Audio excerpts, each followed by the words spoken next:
देखो चैप्टर का नाम क्या आपका प्रोबेबिलिटी डिस्ट्रीब्यूशन है। डिस्ट्रीब्यूशन आ गया, इसका मतलब क्या हुआ, ये कहीं ना कहीं पे आपका लिंक इससे हो जाएगा स्टैटिस्टिक्स वगैरह से।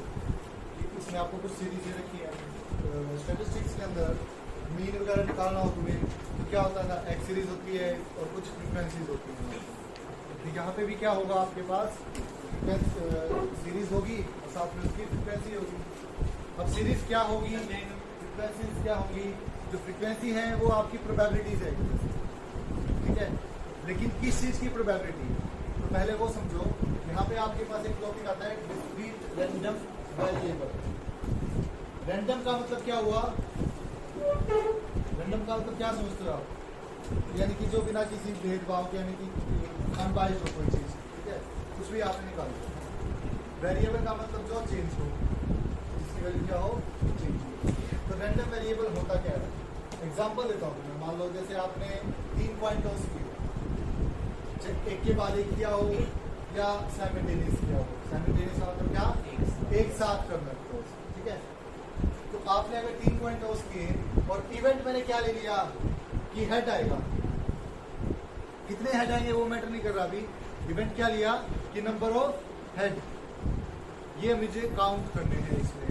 तो आप क्या सोचोगे कि या तो हो सकता है तीनों में से किसी भी कॉइन में हेड नहीं आएगा, यानी कि 0 हो गया नंबर ऑफ हेड, या फिर हो सकता है एक कॉइन में हेड आ जाए तो नंबर ऑफ हेड्स कितने हुए, 1, या फिर 2 में आ जाए तो कितने होंगे, 2, या फिर ज्यादा से ज्यादा कितने आएंगे, 3 आ जाएंगे। 3 से ज्यादा हो सकते हैं नंबर ऑफ हेड, नहीं होंगे।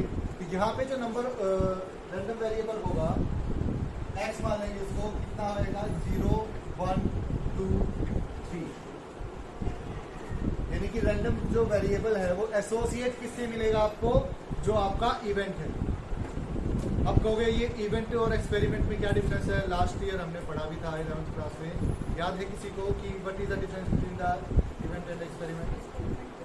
जोर से बोल, सुना। एक्सपेरिमेंट जो हम करें और इवेंट जो अपने आप को, एक्सपेरिमेंट तो आउटकम्स और इवेंट्स आउटकम्स और एक्सपेरिमेंट, ठीक है।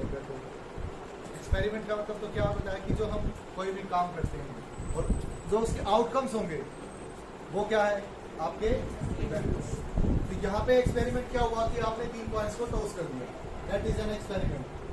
आउटकम्स क्या लेके चल रहे हैं, इसके बहुत से आउटकम्स हो सकते हैं, जिसमें से एक हमने क्या ले लिया, हम ये नंबर ऑफ हेड्स कितने आए, तो नंबर ऑफ हेड्स का क्या हो सकते हैं आपके 0, 1, 2, 3।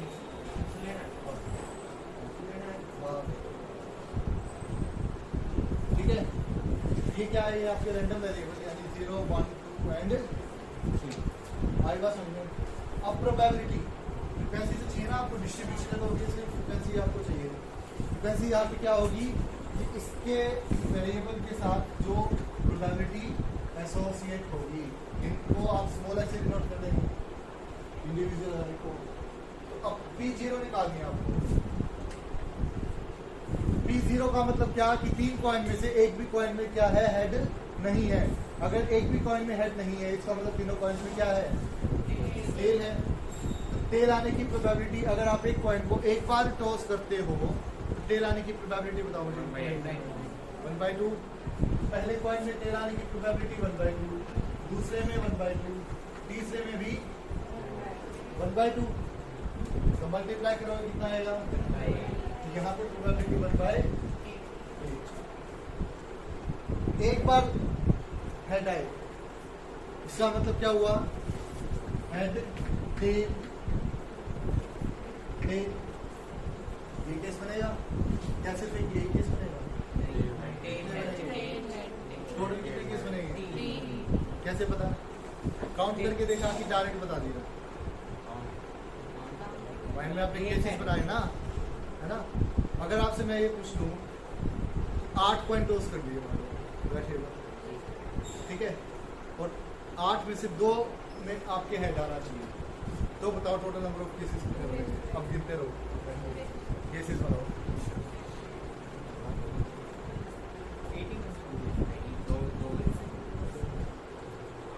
सोचो अब, है हिम्मत केस बनाने की। इसके लिए देखो सीधा फॉर्मूला है हमारे पास, कॉम्बिनेशन याद है 11th क्लास में पढ़ा था, परमुटेशन कॉम्बिनेशन। हमें दो दो के पेयर बनाने हैं ना, 8 में से दो दो के पेयर कितने बनेंगे, तो AC2 ये निकालो, जितने हेड चाहिए वो नीचे, ऊपर टोटल नंबर हो, ठीक है। तो 8C2 का मतलब 8 factorial, 2 factorial, 6 factorial, 8 7 divide by 30, 28 बना लेते 28 केसेस, ठीक है। तो इस तरह से आप निकाल सकते। जैसे कितना था आपका 1 था ना, तो 3C1 C आएगा, ठीक है।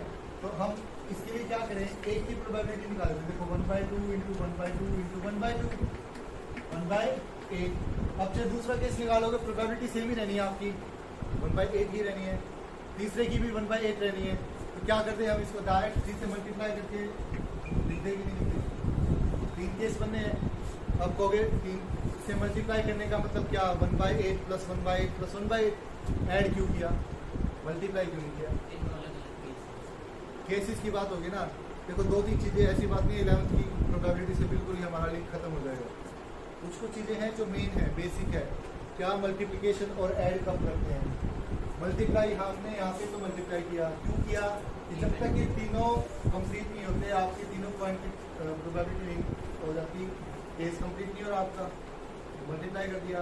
लेकिन अब या तो ये होगा या फिर क्या होगा, ये हो सकता है, या फिर ये हो सकता है। इन तीनों ही केसेस में आपका इवेंट कंप्लीट हो रहा है आपका, तो इसलिए यहाँ पे क्या होंगे, ऐड होंगे।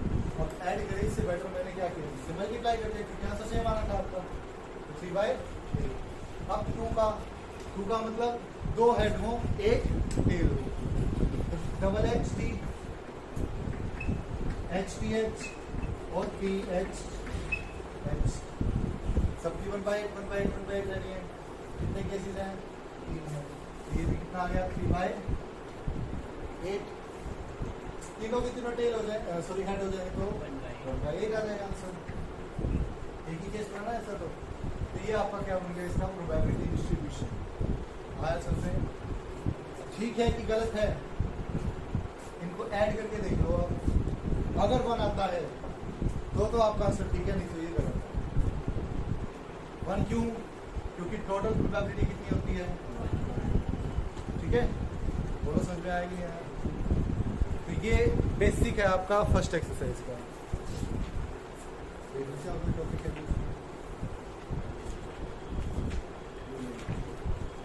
ठीक है। क्वेश्चंस करें स्टार्ट।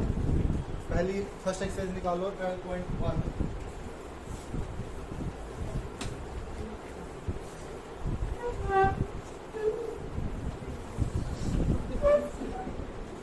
बस क्वेश्चन देखो। First, find the probability distribution of the random variable number of tail when 2 coins are tossed. हमने एग्जांपल कितने का लिया था, 3 का। यहाँ पे क्या बोल दिया, 2 कॉइंस आर टॉस्ड। तो अगर 2 कॉइन आप टॉस करते हो तो नंबर ऑफ टेल्स कितने आ सकते हैं, 0 से 2।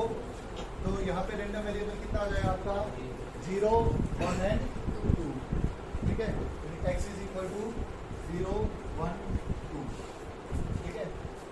Late A be the event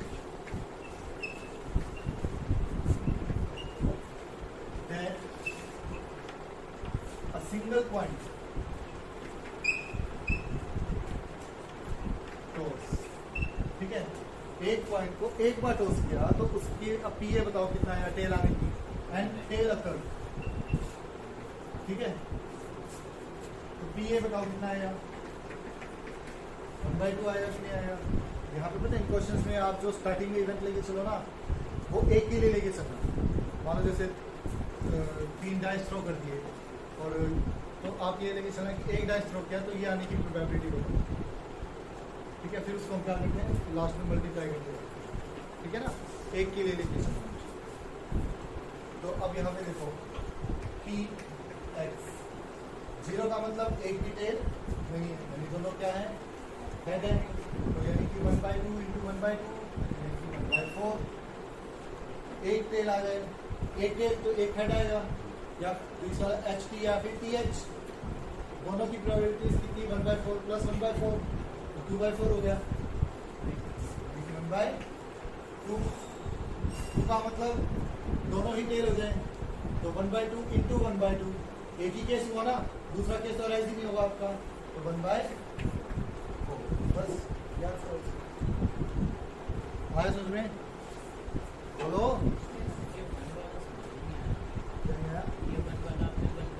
H T plus T H, ये केस बनेगा ना, या तो हेड टेल या फिर टेल है, तो 1/2 इंटू 1/2, 1/2 इंटू 1/2, ये प्लस हो जाएंगे तो 1/4 प्लस 1/4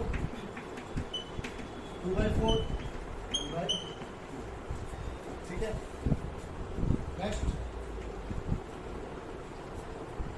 और देखो coin is biased so that the head is 3 times as like to occur as a tail। एक कॉइन जो है वो बाइस्ड है, बाइस्ड का मतलब, बाइस्ड का समझते हो क्या होता है, इसमें क्या हो 4 हो, तो उसके अंदर क्या है कि हेड आने की जो प्रोबेबिलिटी है वो 3 times है किसके, टेल आने की प्रोबेबिलिटी। यहाँ पे आप क्या करेंगे, P H is equal to क्या दे रखा आपको, probability of head is equal to 3 times of probability of tail. अब पी टी को क्या लिखें, 1 माइनस पी एच लिख सकता हूँ, नहीं लिख सकता, भाई एक पॉइंट का टॉस करो, या तो हेड आएगा या टेल आएगा, तो दोनों की प्रोबेबिलिटीज का सम कितना 1 होता है, तो पी टी को मैंने 1 माइनस पी एच लिख दिया, ठीक है। तो ये आ जाएगा आपका 4ph is equal to 3, then ph is equal to 3/4, तो प्रोबेबिलिटी ऑफ टेल की कितनी आ गई 1/4, बोलो आया नहीं ऐसे, ठीक है। 3 से मल्टीप्लाई करोगे, माइनस की टर्म साइड जाएगी, प्लस की हो जाएगी, तो 4 हो गया, यहाँ से 3 4 नीचे, और 3 की निकाले को माइनस कर दिया आपने। अब आते हैं क्वेश्चन आगे, क्या कहता है, if the coin is tossed thrice, 3 bar toss किया तो 0 1 2 एंड 3 ट्वाइस है, तो 3 बार तो, ठीक है। Find the probability distribution for the number of tails, tails की प्रोबेबिलिटी। 0 का मतलब एक भी बार टेल नहीं होगा, दोनों ही बार क्या आएगा आपका, हेड आएगा, हेड की प्रोबेबिलिटी 3/4, तो 3/4 गुना 3/4 9/16, 2 बार है ना। एक बार का मतलब या तो हेड टेल आएगा या टेल हेड आएगा, तो अगर हेड टेल आता है तो हेड की कितनी है 3/4 इंटू 1/4, बोलो, और अगर टेल हेड आता है तो 1/4 इंटू 3/4, आंसर सेम ही आना है दोनों का। आपका केस क्या बनेगा, एच टी या फिर टी एच, ये आएगी जैसे एक टेल का मतलब, तो हेड की कितनी निकाल रखी हमने 3/4, ये 1/4, 1/4 3/4 9/16, 3/16, कितना 9/16, 6/16, ठीक है। 2 का मतलब दोनों ही क्या देंगे, टेल, टेल्स की कितनी है अपने पास 1/4 1/16, ठीक है भाई, इतने मुश्किल नहीं है क्वेश्चन, वैसे वो माइंड में तुमने बिठा रखा है कि प्रोबेबिलिटी, तो पता नहीं क्या आ गई है ना, लेकिन थोड़ा सा दिमाग लगाओगे इतना मुश्किल नहीं है क्वेश्चन। और देखो 2 cards are draw successively with the replacement, 2 card draw किए गए हैं विद रिप्लेसमेंट। अब पता है हम क्या करते हैं, ये जो छोटे छोटे वर्ड्स है ना प्रोबेबिलिटी के अंदर, ये हम इग्नोर कर देते हैं, लेकिन इन्हीं वर्ड्स के कारण क्वेश्चन पूरा का पूरा क्या हो जाएगा, चेंज। विद रिप्लेसमेंट और विदाउट रिप्लेसमेंट में दिन रात का अंतर होता है, क्वेश्चन पूरा ही चेंज हो जाता है इसमें। विद रिप्लेसमेंट का मतलब क्या कि आपने एक कार्ड निकाला और उसके बाद उस कार्ड को वापिस रख दिया, तो रिप्लेसमेंट के साथ आपको एक चीज़ और मिलेगी हमेशा, 1 आफ्टर द अदर या सक्सेसिवली, ये चीज़ मिलेगी। क्योंकि अगर आपने दो कार्ड एक साथ निकाल दिए तो रिप्लेसमेंट का मतलब ही क्या रहेगा, भाई दो कार्ड निकाल लिए और दोनों ही कार्ड एक साथ निकाल लिए तो क्या रिप्लेसमेंट रही और क्या रिप्लेसमेंट ना रही, कोई मैटर ही नहीं है। लेकिन अगर आपको रिप्लेसमेंट दिखानी है तो हमें क्या करना पड़ेगा, पहले एक कार्ड उसके बाद दूसरा कार्ड, तो ये क्या होता है सक्सेस, ठीक है।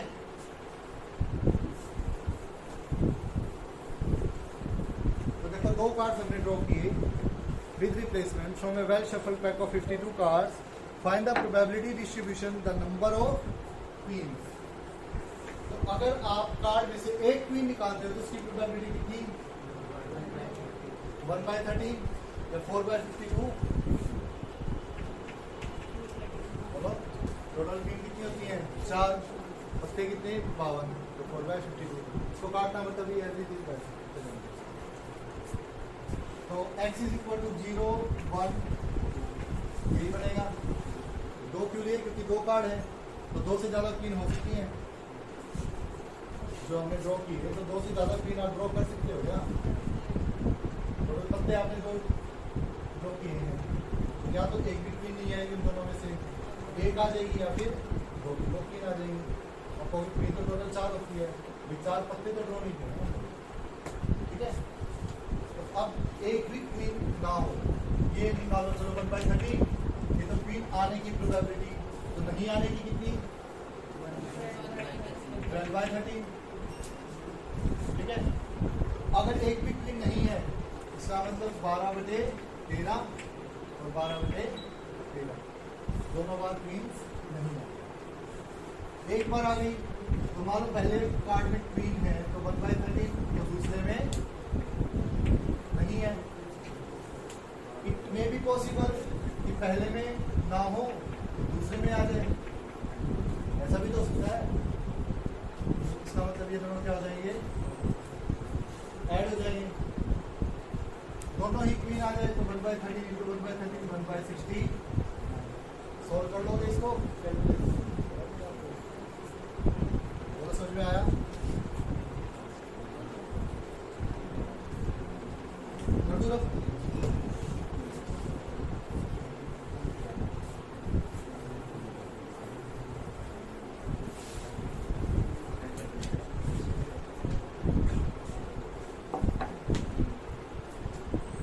और देखो क्वेश्चन नंबर 8 देखो इसका जवाब। An urn contains 4 white and 3 red balls. एक urn का मतलब समझते हो क्या होता है, डिब्बा मटका नहीं होता जैसे।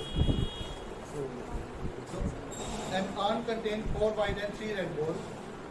Find the probability distribution that the number of red balls in 3 draws, 3 draw किए गए with replacement, यानी कि पहले एक निकाली है फिर दूसरी और फिर तीसरी, और जो बॉल निकाली वो वापस रख दी गई, ठीक है। फ्रॉम द अर्न, यानी कि तीनों बॉल क्या होनी चाहिए आपकी रेड, यानी रेड बॉल की निकालनी, तीनों बॉल रेड होगी नहीं पूछा, 3 बॉल्स में से रेड बॉल आने की प्रोबेबिलिटी, तो उसमें भी पॉसिबल तीनों बॉल रेड ना हो, एक हो जाए, 2 हो जाए या फिर 3 हो जाए। तो टोटल रेड बॉल कितनी है अपने पास, 4 वाइट है और 3 रेड है, ठीक है। तो let A be the event that the red ball is drawn, एक रेड बॉल आने कितनी आएगी, 3/7, नहीं आ रही थी 4/7, तो x is equal to 0 1 2 3 px। एक भी रेड बॉल ना हो यानी कि 4/7 रेज़ टू पावर 3, एक रेड बॉल हो यानी कि 3/7 इंटू 4/7 इंटू 4/7, बोलो ठीक है नहीं है। अब ऐसे कितने केस बनेंगे, 3 बनेंगे, प्रोबेबिलिटी सबकी सेम होगी तो आंसर को 3 से गुना कर दो खाली। 2 रेड बॉल हो 3/7 इंटू 3/7 इंटू 4/7, ऐसे भी 3 केसेस होंगे, 3 से गुना कर देंगे। तीनों ही रेड बॉल हो 3/7 रेज़ टू पावर, बोलो आया सब में, कर दो ये क्वेश्चन। और देखो क्वेश्चन अब देखो ट्राई कर लोगे इसके क्वेश्चन, और जो लास्ट वाले क्वेश्चन है वो करवाते हैं। कल कॉपी लेके आना। क्वेश्चंस करके देख लेना, जितने भी निकलते हैं प्रॉब्लम आएगा कल पूछ लेना, लेकिन साथ के साथ कर लेना। 8 नंबर का चैप्टर है कल अकेला ही, 8 या 10 का जितना भी है 10 नंबर का। और सच बताओ तो ये पहली एक्सरसाइज है ना, यही है, थोड़ी सी इसमें ज़्यादा तुम्हें सोचना पड़ेगा। आगे की एक्सरसाइज इसमें आपको जस्ट फॉर्मूला देगा, फॉर्मूला ही अप्लाई करो, कुछ भी नहीं। ठीक है, देखो क्वेश्चन नंबर 14 देखो इसका। From a lot of 10 items containing 3 defective, a sample of 4 items is drawn at random. 10 items में से 3 आइटम क्या हैं, डिफेक्टिव है, तो नॉन डिफेक्टिव कितने हुए 7, 3 डिफेक्टिव हैं, 7 non defective. Let the random variable x denote the number of defective items in a sample, यानी कि आपको क्या निकालने हैं, डिफेक्टिव आइटम्स की प्रोबेबिलिटी निकालनी है। If the sample is drawn without replacement, sample draw किया गया वो क्या है, विदाउट रिप्लेसमेंट के लिए 4 आइटम्स आपने निकाले, यानी कि x इज इक्वल टू 0, 1, 2, 3, 4, ये लेके चलोगे।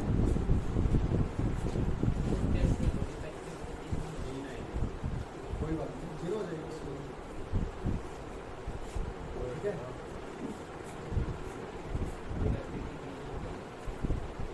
तो लेफ्ट रैंडम, अच्छा अब देखो, अगर एक भी आइटम डिफेक्टिव नहीं है, इसका मतलब सारे के सारे क्या है, नॉन डिफेक्टिव है, यानी कि इसकी प्रोबेबिलिटी कितनी, 3/10, और ये 7/10 रेज़ टू पावर 4, 4 होगा ना।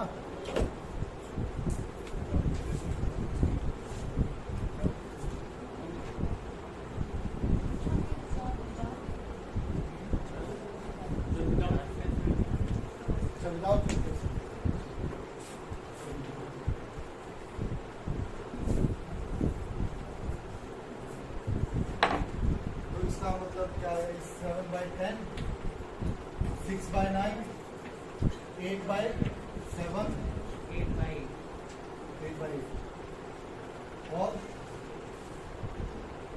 7/5/8 और 6/4/7, 4/7, ठीक है, ये ठीक है ना। इसको 7 से 7 किया,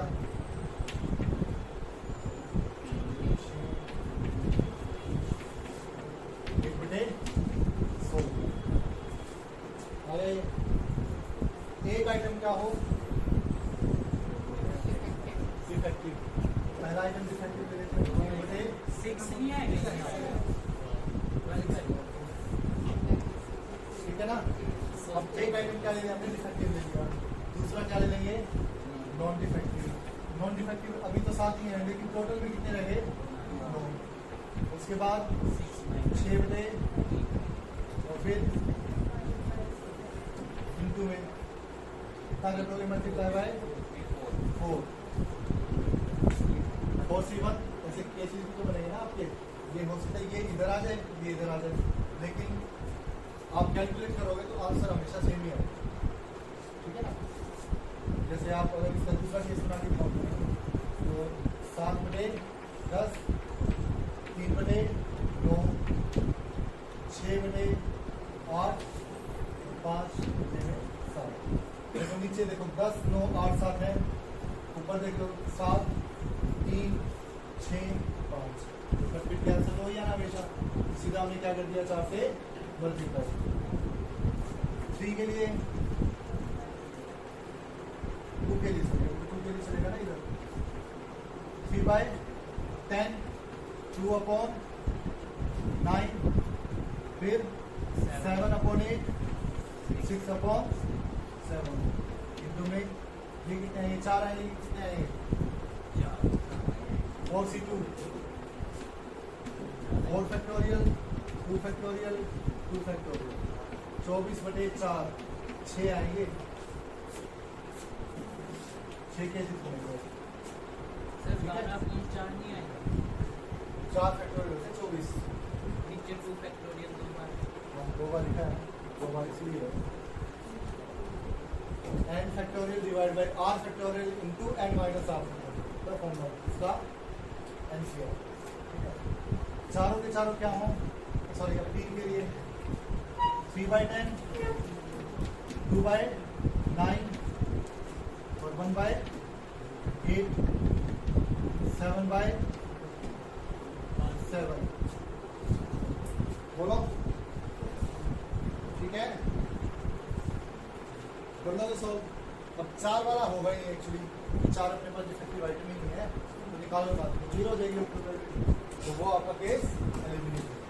तो 3 तक के सॉल्व कर लेना, ये आंसर आ जाएगा। अब ये केसेस कितने बनेंगे, 4C3 यानी कि 4, 4 से बन जाएगा डिस्ट्रीब्यूशन। अब ये कर लोगे ना, तो अब इसी के अंदर पार्ट्स आपको दे रखे हैं। Find Px is less than और इक्वल टू 0। लेस देन और इक्वल टू 0 का मतलब क्या, इस प्रोबेबिलिटी को और इस प्रोबेबिलिटी को निकाल के क्या करोगे, ऐड करोगे, P0 plus P1। Less than 1 का मतलब सिर्फ P0 हो गया, 1 इंक्लूड नहीं होगा, यानी कि 1/6 हो गया answer. P is less than greater than 0 less than 2 तो सिर्फ 1 होगा, क्योंकि इक्वालिटी नहीं है साथ में। क्वेश्चन में क्या दे रखा है, P0x2 इक्वालिटी नहीं है, तो 0 से 2 के बीच में क्या आएगा, 1 आएगा, तो 1 की जो प्रोबेबिलिटी होगी ये आंसर हो जाएगा। कर लोगे क्वेश्चन,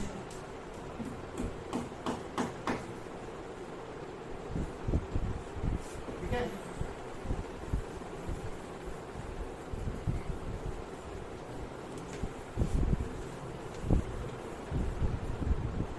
अब ये 15, 16, 17 ये क्वेश्चन आपके ऑलमोस्ट सेम है। देखो 15 देखो, x इज इक्वल टू आपको दे रखा है 0, 1, 2 Px 3k cube 4k minus 10k square 5k minus 1। Now we have to find the value of k। तो कैसे निकालोगे, छोड़ कितना होना चाहिए, 1 होना चाहिए, तो यानी कि 3k cube plus 4k minus 10k square plus 5k minus 1 equal to 0, sorry 1 से लेके आओगे ये, अब 1 को से लेके आओगे तो कितना हो जाएगा, माइनस का, तो ये माइनस का 2 बराबर 0। अब देखो k की वैल्यू क्या पुट करेगी, इक्वेशन सेटिस्फाइड हो 1 रख के देखो, 3 प्लस 4 7, 7 प्लस 5 12, 10 माइनस 2 माइनस 12, 0 आ गया, यानी कि इज इक्वल टू 1 इसको सेटिस्फाई करना है आपका। लेकिन क्यूबिक इक्वेशन है तो 2 वैल्यू और पाएंगे आपकी क्विकली। तो क्या करें अब, k इज इक्वल टू 1 था तो k माइनस 1 से इक्वेशन को क्या कर दोगे, डिवाइड करोगे।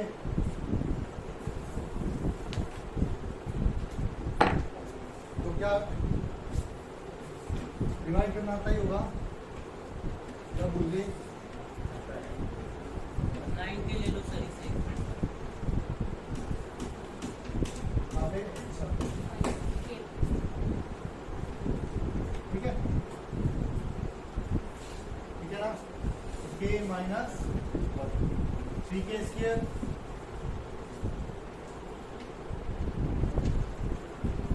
माइनस का 3k स्क्वायर इधर आएगा ना, ये minus plus cancel, minus 7k square plus 9k minus 2 7k minus 7